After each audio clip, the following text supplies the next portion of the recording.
Part 4. A Mutation and a Madness. Chapter 1. In the week following that memorable Good Friday, Charles Ward was seen more often than usual and was continually carrying books between his library and the attic laboratory. His actions were quiet and rational, but he had a furtive, hunted look which his mother did not like, and developed an incredibly ravenous appetite as gauged by his demands upon the cook. Dr. Willett had been told of those Friday noises and happenings, and on the following Tuesday had a long conversation with the youth in the library where the picture stared no more. The interview was, as always, inconclusive, but Willett is still ready to swear that the youth was sane and himself at the time. He held out promises of an early revelation and spoke of the need of securing a laboratory elsewhere.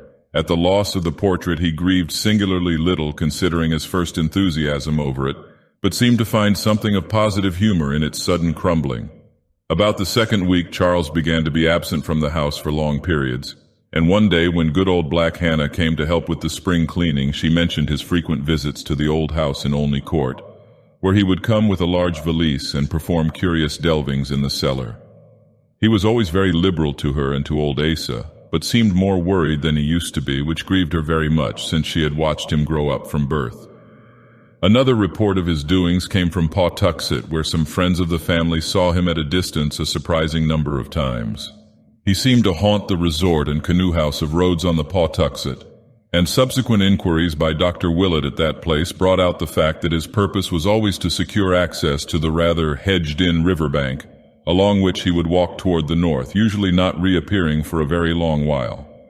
Late in May came a momentary revival of ritualistic sounds in the attic laboratory which brought a stern reproof from Mr. Ward and a somewhat distracted promise of amendment from Charles.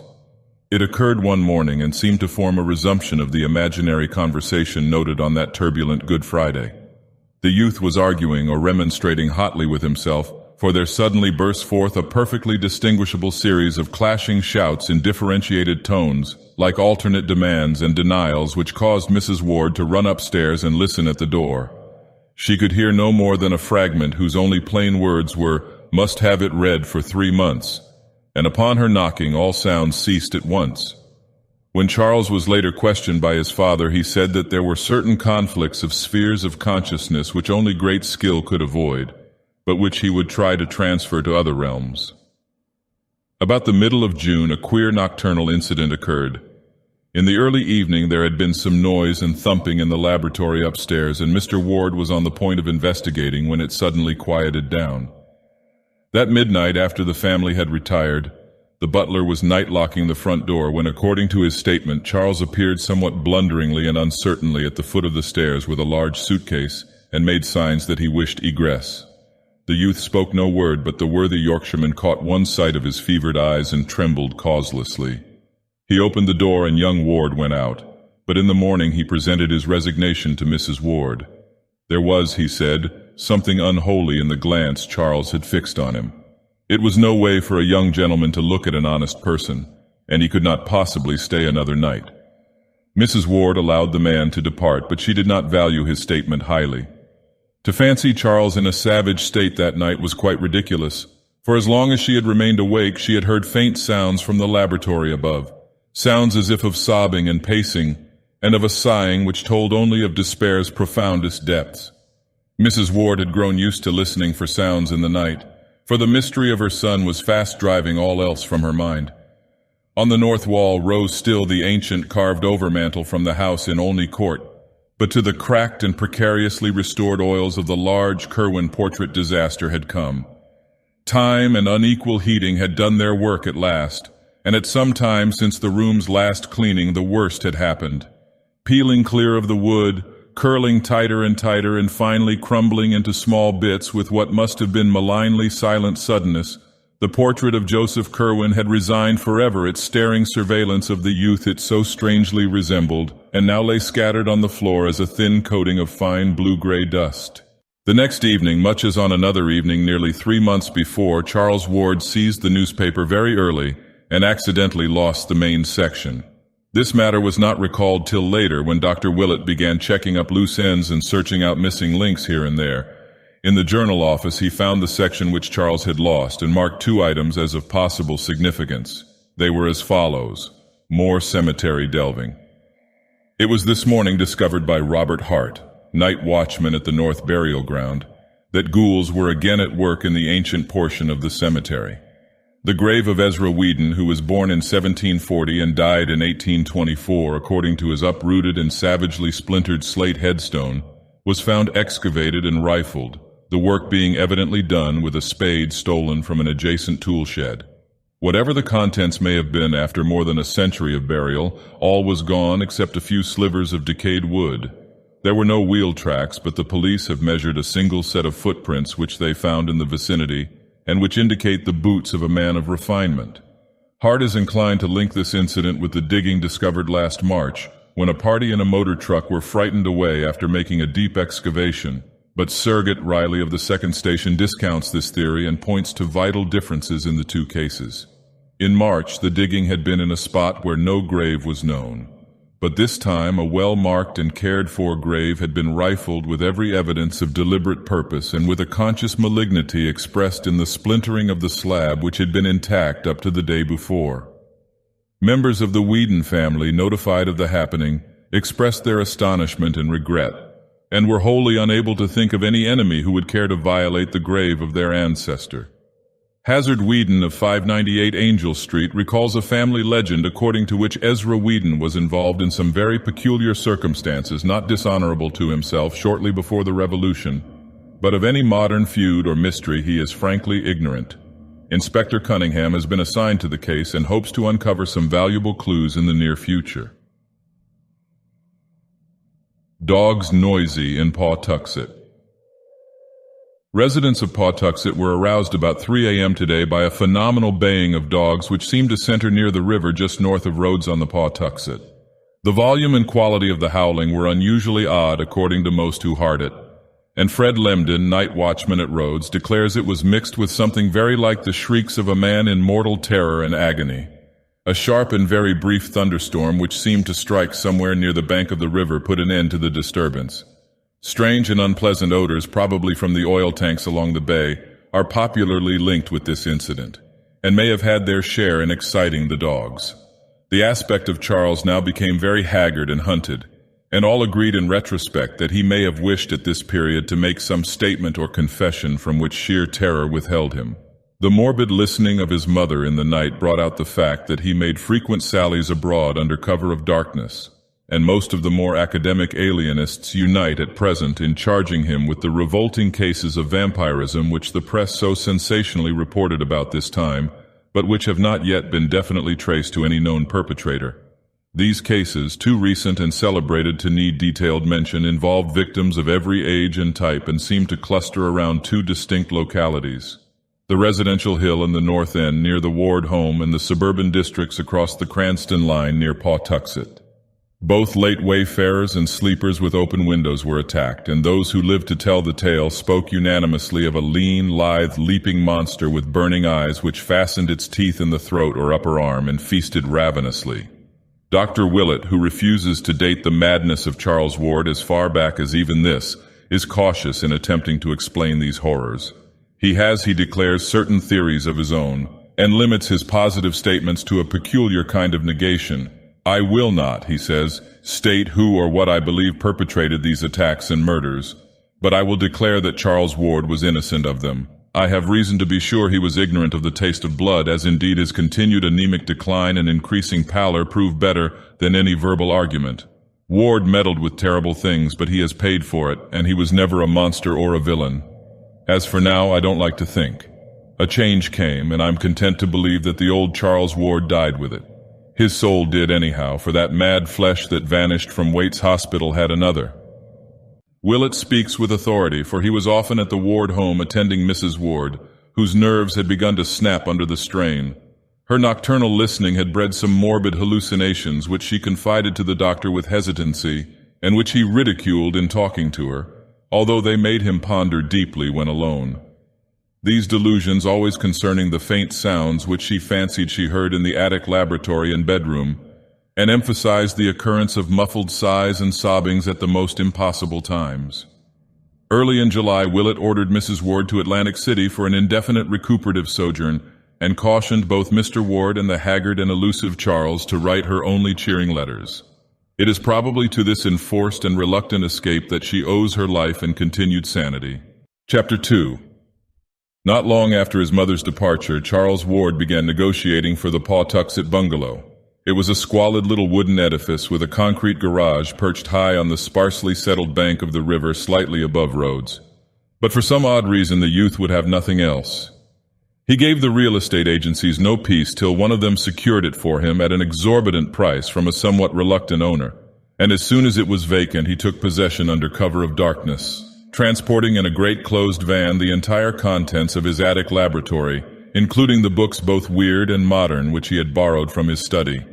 He had this van loaded in the black small hours, and his father recalls only a drowsy realization of stifled oaths and stamping feet on the night the goods were taken away. After that, Charles moved back to his own old quarters on the 3rd floor and never haunted the attic again. To the Pawtuxet bungalow, Charles transferred all the secrecy with which he had surrounded his attic realm, save that he now appeared to have 2 sharers of his mysteries. A villainous-looking Portuguese half-caste from the South Main St. waterfront, who acted as a servant, and a thin, scholarly stranger with dark glasses and a stubbly full beard of dyed aspect, whose status was evidently that of a colleague. Neighbors vainly tried to engage these odd persons in conversation. The mulatto Gomez spoke very little English, and the bearded man, who gave his name as Dr. Allen, voluntarily followed his example. Ward himself tried to be more affable, but succeeded only in provoking curiosity with his rambling accounts of chemical research. Before long, queer tales began to circulate regarding the all-night burning of lights, and somewhat later, after this burning had suddenly ceased, there rose still queerer tales of disproportionate orders of meat from the butchers and of the muffled shouting, declamation, rhythmic chanting and screaming supposed to come from some very cellar below the place. Most distinctly, the new and strange household was bitterly disliked by the honest bourgeoisie of the vicinity, and it is not remarkable that dark hints were advanced connecting the hated establishment with the current epidemic of vampiristic attacks and murders, especially since the radius of that plague seemed now confined wholly to Pawtuxet and the adjacent streets of Edgewood. Ward spent most of his time at the bungalow, but slept occasionally at home and was still reckoned a dweller beneath his father's roof. Twice he was absent from the city on week-long trips whose destinations have not yet been discovered. He grew steadily paler and more emaciated even than before, and lacked some of his former assurance when repeating to Dr. Willett his old story of vital research and future revelations. Willett often waylaid him at his father's house, for the elder Ward was deeply worried and perplexed, and wished his son to get as much sound oversight as could be managed in the case of so secretive and independent an adult. The doctor still insists that the youth was sane even as late as this, and adduces many a conversation to prove his point. About September, the vampirism declined, but in the following January almost became involved in serious trouble. For some time, the nocturnal arrival and departure of motor trucks at the Pawtuxet bungalow had been commented upon, and at this juncture an unforeseen hitch exposed the nature of at least one item of their contents. In a lonely spot near Hope Valley had occurred one of the frequent sordid waylaying of trucks by hijackers in quest of liquor shipments. But this time the robbers had been destined to receive the greater shock. For the long cases they seized proved upon opening to contain some exceedingly gruesome things. So gruesome, in fact, that the matter could not be kept quiet amongst the denizens of the underworld. The thieves had hastily buried what they discovered, but when the state police got wind of the matter, a careful search was made. A recently arrived vagrant, under promise of immunity from prosecution on any additional charge, at last consented to guide a party of troopers to the spot.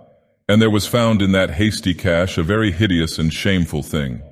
It would not be well for the national or even the international sense of decorum if the public were ever to know what was uncovered by that awestruck party.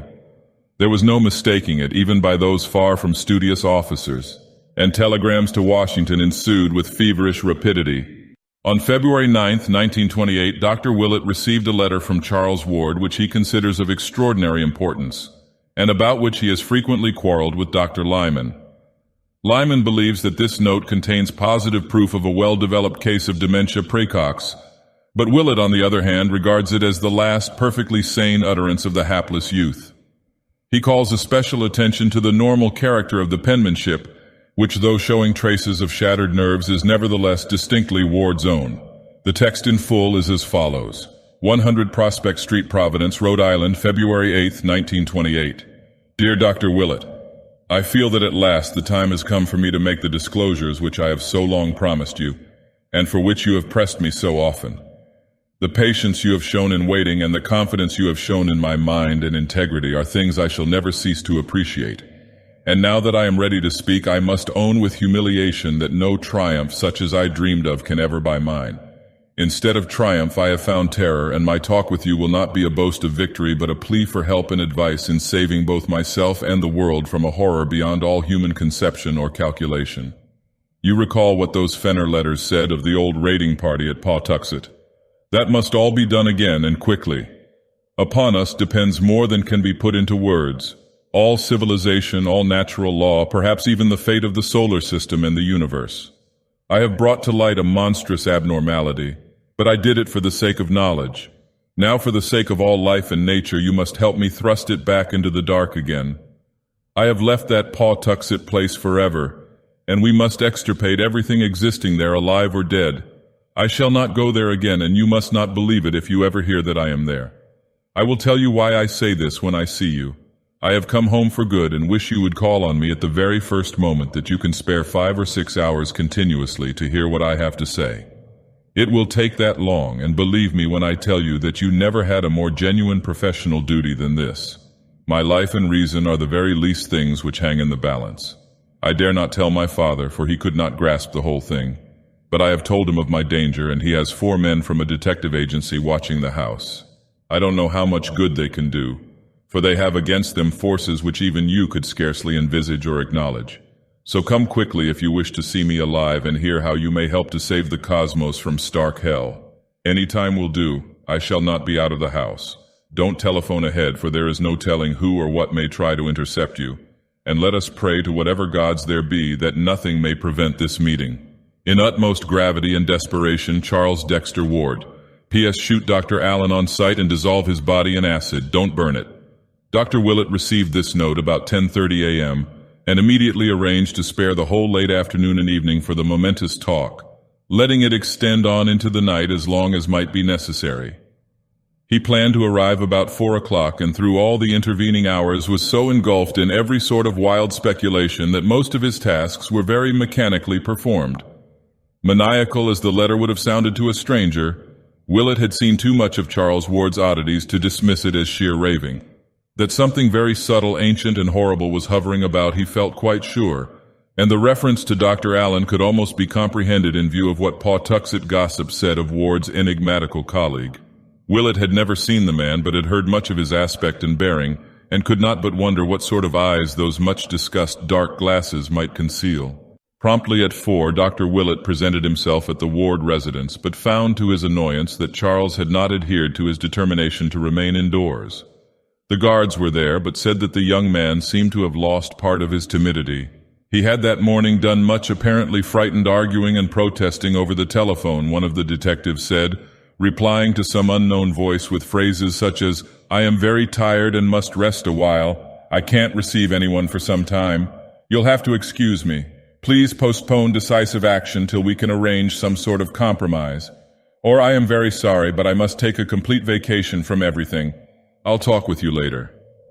Then, apparently gaining boldness through meditation, he had slipped out so quietly that no one had seen him depart or knew that he had gone until he returned about 1 o'clock and entered the house without a word.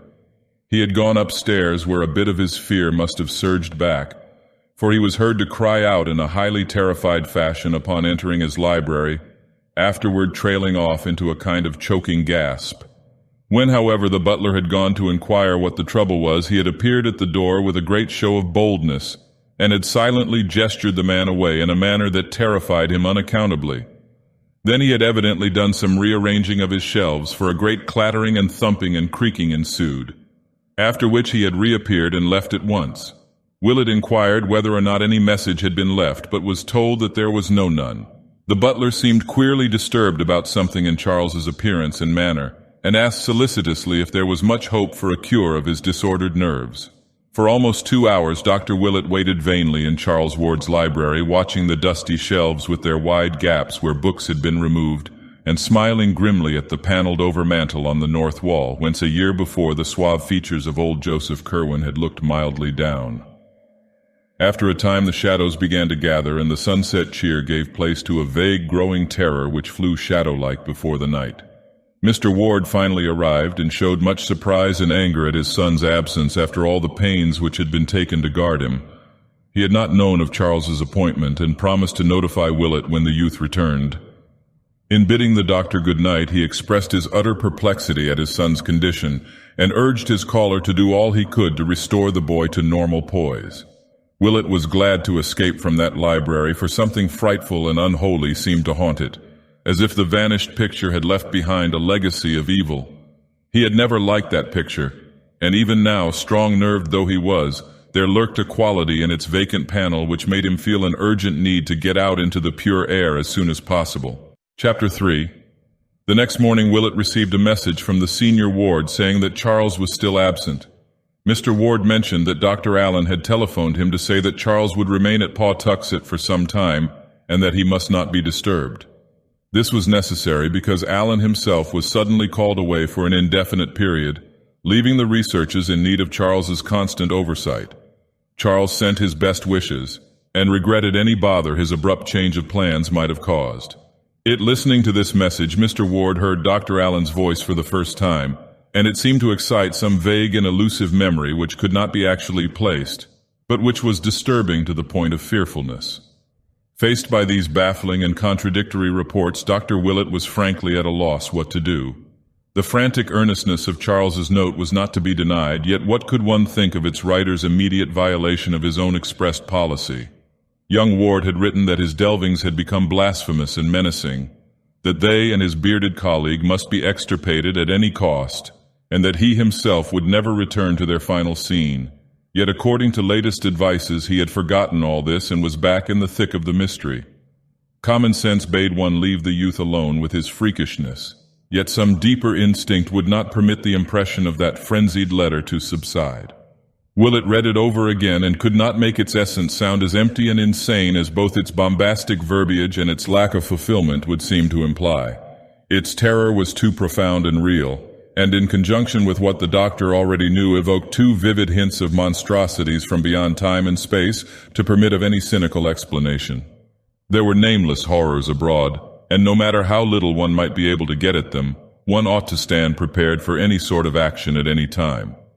For over a week Dr. Willett pondered on the dilemma which seemed thrust upon him, and became more and more inclined to pay Charles a call at the Pawtuxet bungalow. No friend of the youth had ever ventured to storm this forbidden retreat, and even his father knew of its interior only from such descriptions as he chose to give. But Willett felt that some direct conversation with his patient was necessary. Mr. Ward had been receiving brief and non-committal typed notes from his son, and said that Mrs. Ward in her Atlantic City retirement had had no better word. So at length the doctor resolved to act, and despite a curious sensation inspired by old legends of Joseph Curwen, and by more recent revelations and warnings from Charles Ward, set boldly out for the bungalow on the bluff above the river. Willett had visited the spot before through sheer curiosity, though of course never entering the house or proclaiming his presence, hence knew exactly the route to take.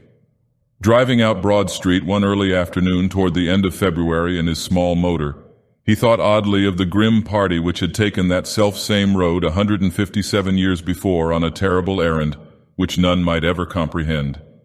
The ride through the city's decaying fringe was short, and trim Edgewood and sleepy Pawtuxet presently spread out ahead.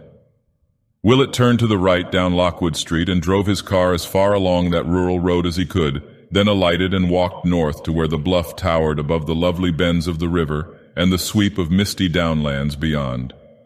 Houses were still few here, and there was no mistaking the isolated bungalow with its concrete garage on a high point of land at his left. Stepping briskly up the neglected gravel walk, he rapped at the door with a firm hand and spoke without a tremor to the evil Portuguese mulatto who opened it to the width of a crack. He must, he said, see Charles Ward at once on vitally important business. No excuse would be accepted, and a repulse would mean only a full report of the matter to the elder Ward. The mulatto still hesitated and pushed against the door when Willett attempted to open it, but the doctor merely raised his voice and renewed his demands. Then there came from the dark interior a husky whisper which somehow chilled the hearer through and through, though he did not know why he feared it. "Let him in, Tony," it said. "We may as well talk now as ever." But disturbing as was the whisper, the greater fear was that which immediately followed. The floor creaked, and the speaker hove in sight, and the owner of those strange and resonant tones was seen to be no other than Charles Dexter Ward. The minuteness with which Dr. Willett recalled and recorded his conversation of that afternoon is due to the importance he assigns to this particular period. For at last he concedes a vital change in Charles Dexter Ward's mentality, and believes that the youth now spoke from a brain hopelessly alien to the brain whose growth he had watched for 26 years. Controversy with Dr. Lyman has compelled him to be very specific, and he definitely dates the madness of Charles Ward from the time the typewritten notes began to reach his parents. Those notes are not in Ward's normal style, not even in the style of that last frantic letter to Willett. Instead, they are strange and archaic, as if the snapping of the writer's mind had released a flood of tendencies and impressions picked up unconsciously through boyhood antiquarianism. There is an obvious effort to be modern, but the spirit and occasionally the language are those of the past. The past, too, was evident in Ward's every tone and gesture as he received the doctor in that shadowy bungalow. He bowed, motioned Willett to a seat, and began to speak abruptly in that strange whisper which he sought to explain at the very outset. "I am grown phthisical," he began, "from this cursed river air. You must excuse my speech. I suppose you are come from my father to see what ails me, and I hope you will say nothing to alarm him." Willett was studying these scraping tones with extreme care, but studying even more closely the face of the speaker. Something, he felt, was wrong, and he thought of what the family had told him about the fright of that Yorkshire butler one night. He wished it were not so dark, but did not request that the blind be opened. Instead, he merely asked Ward why he had so belied the frantic note of little more than a week before. "I was coming to that," the host replied. "You must know I am in a very bad state of nerves and do and say queer things I cannot account for.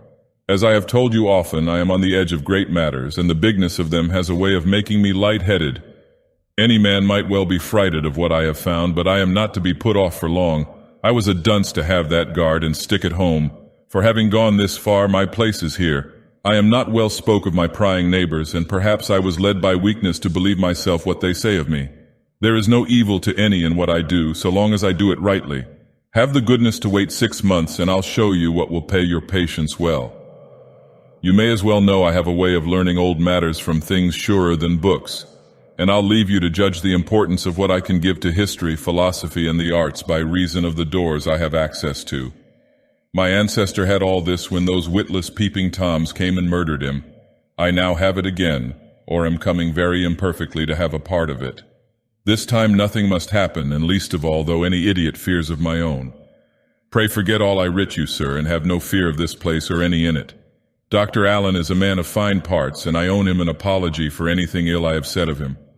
I wish I had no need to spare him, but there were things he had to do elsewhere. His zeal is equal to mine in all those matters, and I suppose that when I feared the work, I feared him too as my greatest helper in it." Ward paused, and the doctor hardly knew what to say or think. He felt almost foolish in the face of this calm repudiation of the letter, and yet there clung to him the fact that while the present discourse was strange and alien and indubitably mad, the note itself had been tragic in its naturalness and likeness to the Charles Ward he knew. Willett now tried to turn the talk on early matters and recall to the youth some past events which would restore a familiar mood, but in this process he obtained only the most grotesque results. It was the same with all the alienists later on. Important sections of Charles Ward's store of mental images, mainly those touching modern times and his own personal life, had been unaccountably expunged, whilst all the massed antiquarianism of his youth had welled up from some profound subconsciousness to engulf the contemporary and the individual. The youth's intimate knowledge of elder things was abnormal and unholy, and he tried his best to hide it.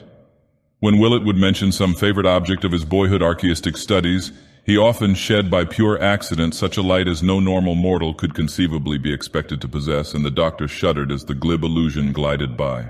It was not wholesome to know so much about the way the fat sheriff's wig fell off as he leaned over at the play in Mr. Douglas's Histrionic Academy in King Street on the 11th of February 1762, which fell on a Thursday, or about how the actors cut the text of Steele's Conscious Lover so badly that one was almost glad the Baptist-ridden legislature closed the theater a fortnight later.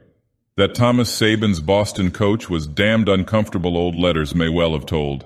But what healthy antiquarian could recall how the creaking of Epaenetus Olney's new signboard, the gaudy crown he set up after he took to calling his tavern the Crown Coffee House, was exactly like the first few notes of the new jazz piece all the radios in Pawtuxet were playing? Ward, however, would not be quizzed long in this vein. Modern and personal topics he waved aside quite summarily, whilst regarding antique affairs he soon showed the plainest boredom. What he wished clearly enough was only to satisfy his visitor enough to make him depart without the intention of returning. To this end he offered to show Willett the entire house, and at once proceeded to lead the doctor through every room from cellar to attic. Willett looked sharply, but noted that the visible books were far too few and trivial to have ever filled the wide gaps on Ward's shelves at home, and that the meager so-called laboratory was the flimsiest sort of a blind. Clearly there were a library and a laboratory elsewhere, but just where it was impossible to say.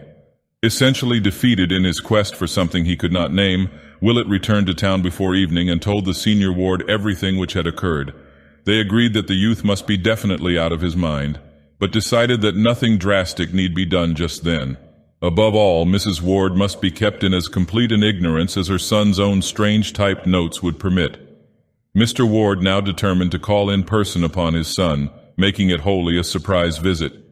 Dr. Willett took him in his car one evening, guiding him to within sight of the bungalow and waiting patiently for his return. The session was a long one, and the father emerged in a very saddened and perplexed state.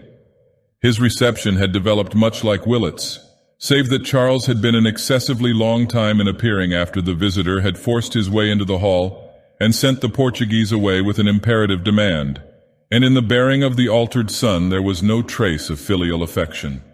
The lights had been dim, yet even so the youth had complained that they dazzled him outrageously. He had not spoken out loud at all, averring that his throat was in very poor condition, but in his hoarse whisper there was a quality so vaguely disturbing that Mr. Ward could not banish it from his mind. Now definitely leagued together to do all they could toward the youth's mental salvation, Mr. Ward and Dr. Willett set about collecting every scrap of data which the case might afford. Pawtuxet gossip was the first item they studied, and this was relatively easy to glean since both had friends in that region. Dr. Willett obtained the most rumors because people talked more frankly to him than to a parent of the central figure, and from all he heard he could tell that young Ward's life had become indeed a strange one. Common tongues would not dissociate his household from the vampirism of the previous summer, while the nocturnal comings and goings of the motor trucks provided their share of dark speculations.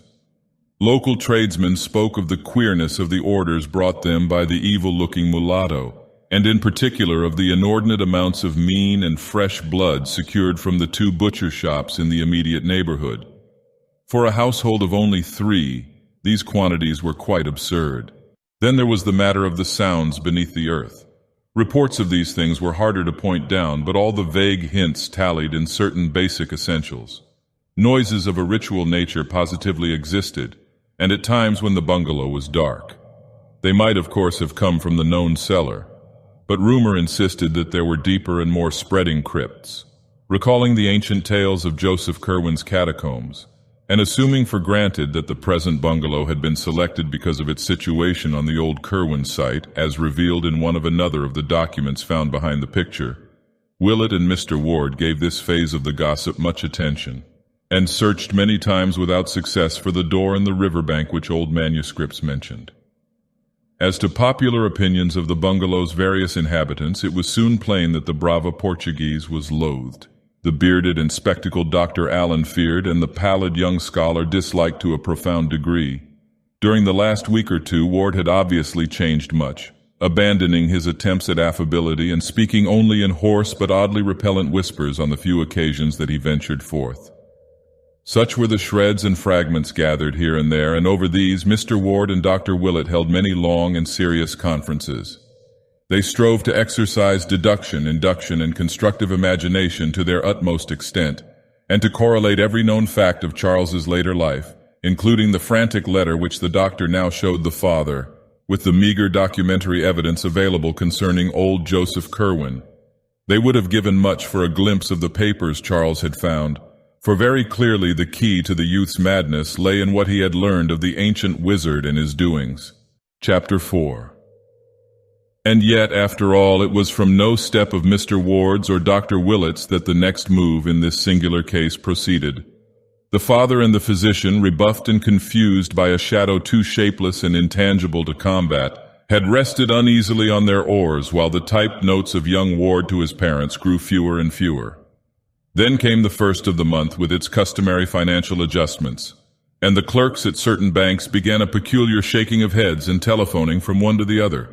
Officials who knew Charles Ward by sight went down to the bungalow to ask why every check of his appearing at this juncture was a clumsy forgery, and were reassured less than they ought to have been when the youth hoarsely explained that he had lately been so much affected by a nervous shock as to make normal writing impossible. He could, he said, from no written characters at all except with great difficulty, and could prove it by the fact that he had been forced to type all his recent letters, even those to his father and mother, who would bear out the assertion. What made the investigators pause in confusion was not this circumstance alone, for that was nothing unprecedented or fundamentally suspicious, nor even the Pawtuxet gossip of which one or two of them had caught echoes. It was the muddled discourse of the young man which nonplussed them, implying as it did a virtually total loss of memory concerning important monetary matters which he had had at his fingertips only a month or two before. Something was wrong, for despite the apparent coherence and rationality of his speech, there could be no normal reason for this ill-concealed blankness on vital points. Moreover, although none of these men knew Ward well, they could not help observing the change in his language and manner. They had heard he was an antiquarian, but even the most hopeless antiquarians do not make daily use of obsolete phraseology and gestures. Altogether, this combination of hoarseness, palsied hands, bad memory, and altered speech and bearing must represent some disturbance or malady of genuine gravity, which no doubt formed the basis of the prevailing odd rumors, and after their departure the party of officials decided that a talk with the senior Ward was imperative. So on the 6th of March, 1928, there was a long and serious conference in Mr. Ward's office, after which the utterly bewildered father summoned Dr. Willett in a kind of helpless resignation. Willett looked over the strained and awkward signatures of the check, and compared them in his mind with the penmanship of that last frantic note. Certainly the change was radical and profound, and yet there was something damnably familiar about the new writing.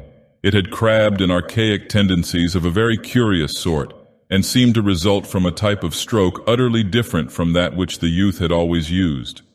It was strange, but where had he seen it before? On the whole, it was obvious that Charles was insane. Of that there could be no doubt. And since it appeared unlikely that he could handle his property or continue to deal with the outside world much longer, something must quickly be done toward his oversight and possible cure. It was then that the alienists were called in, Doctors Peck and Waite of Providence and Dr. Lyman of Boston, to whom Mr. Ward and Dr. Willett gave the most exhaustive possible history of the case, and who conferred at length in the now unused library of their young patient, examining what books and papers of his were left in order to gain some further notion of his habitual mental cast. After scanning this material and examining the ominous note to Willett, they all agreed that Charles Ward's studies had been enough to unseat, or at least to warp any ordinary intellect, and wished most heartily that they could see his more intimate volumes and documents. But this latter they knew they could do, if at all, only after a scene at the bungalow itself. Willett now reviewed the whole case with febrile energy, it being at this time that he obtained the statements of the workmen who had seen Charles find the Curwen documents, and that he collated the incidents of the destroyed newspaper items, looking up the latter at the journal office.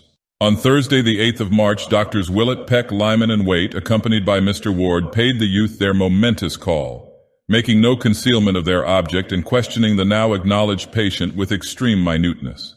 Charles, although he was inordinately long in answering the summons and was still redolent of strange and noxious laboratory odors when he did finally make his agitated appearance, proved a far from recalcitrant subject, and admitted freely that his memory and balance had suffered somewhat from close application to abstruse studies.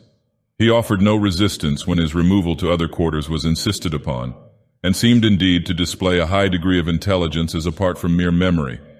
His conduct would have sent his interviewers away in bafflement had not the persistently archaic trend of his speech and unmistakable replacement of modern by ancient ideas in his consciousness marked him out as one definitely removed from the normal. Of his work, he would say no more to the group of doctors than he had formerly said to his family and to Dr. Willett, and his frantic note of the previous month he dismissed as mere nerves and hysteria. He insisted that this shadowy bungalow possessed no library or laboratory beyond the visible ones, and waxed abstruse in explaining the absence from the house of such odors as now saturated all his clothing. Neighborhood gossip he attributed to nothing more than the cheap inventiveness of baffled curiosity. Of the whereabouts of Dr. Allen, he said he did not feel at liberty to speak definitely, but assured his inquisitors that the bearded and spectacled man would return when needed. In paying off the stolid brava who resisted all questioning by the visitors, and in closing the bungalow which still seemed to hold such nighted secrets, Ward showed no signs of nervousness save a barely noticed tendency to pause as though listening for something very faint. He was apparently animated by a calmly philosophic resignation, as if removal were the merest transient incident which would cause the least trouble if facilitated and disposed of once and for all. It was clear that he trusted to his obviously unimpaired keenness of absolute mentality to overcome all the embarrassments into which his twisted memory, his lost voice and handwriting, and his secretive and eccentric behavior had led him. His mother, it was agreed, was not to be told of the change, his father supplying typed notes in his name. Ward was taken to the restfully and picturesquely situated private hospital maintained by Dr. Waite on Conanicut Island in the Bay, and subjected to the closest scrutiny and questioning by all the physicians connected with the case. It was then that the physical oddities were noticed, the slackened metabolism, the altered skin, and the disproportionate neural reactions. Dr. Willett was the most perturbed of the various examiners, for he had attended Ward all his life and could appreciate with terrible keenness the extent of his physical disorganization. Even the familiar olive mark on his hip was gone, while on his chest was a great black mole or cicatrice which had never been there before, and which made Willett wonder whether the youth had ever submitted to any of the witch markings reputed to be inflicted at certain unwholesome nocturnal meetings in wild and lonely places. The doctor could not keep his mind off a certain transcribed witch trial record from Salem which Charles had shown him in the old non-secretive days, and which read, Mr. G.B. on that night put ye Devell his mark upon Bridget S., Jonathan A., Simon O., Deliverance W., Joseph C., Susan P., Mehitable C., and Deborah B. Ward's face, too, troubled him horribly, till at length he suddenly discovered why he was horrified. For above the young man's right eye was something which he had never previously noticed, a small scar or pit precisely like that in the crumbled painting of old Joseph Curwen, and perhaps attesting some hideous ritualistic inoculation to which both had submitted at a certain stage of their occult careers. While Ward himself was puzzling all the doctors at the hospital, a very strict watch was kept on all mail addressed either to him or to Dr. Allen, which Mr. Ward had ordered delivered at the family home. Willett had predicted that very little would be found, since any communications of a vital nature would probably have been exchanged by messenger. But in the latter part of March there did come a letter from Prague for Dr. Allen which gave both the doctor and the father deep thought. It was in a very crabbed and archaic hand, and though clearly not the effort of a foreigner, showed almost as singular a departure from modern English as the speech of young Ward himself. It read, Kleinstrasse 11, Altstadt, Prague, 11th Phoebe, 1928, brother in Almonson Metroton. I this day received your mention of what came up from the salties I sent you. It was wrong, and mean as clearly that ye headstones had been changed when Barnabas got me the specimen. It is often so, as you must be sensible of from the thing you got from ye King's Chapel ground in 1769, and what H got from Oldie Berrig Point in 1690. That was like to end to him. I got such a thing in Egypt 75 years gone from the which came that scar ye boy saw on me here in 1924. As I told you long ago, do not call up that which you cannot put down, either from dead salts or out of ye spheres beyond.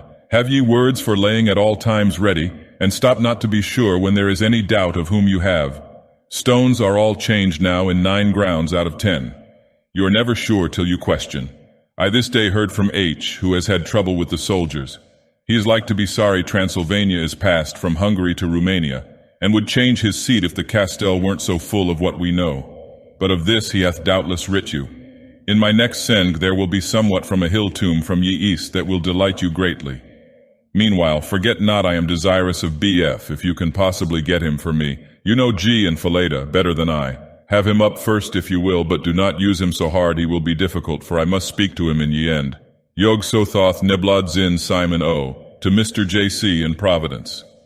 Mr. Ward and Dr. Willett paused in utter chaos before this apparent bit of unrelieved insanity.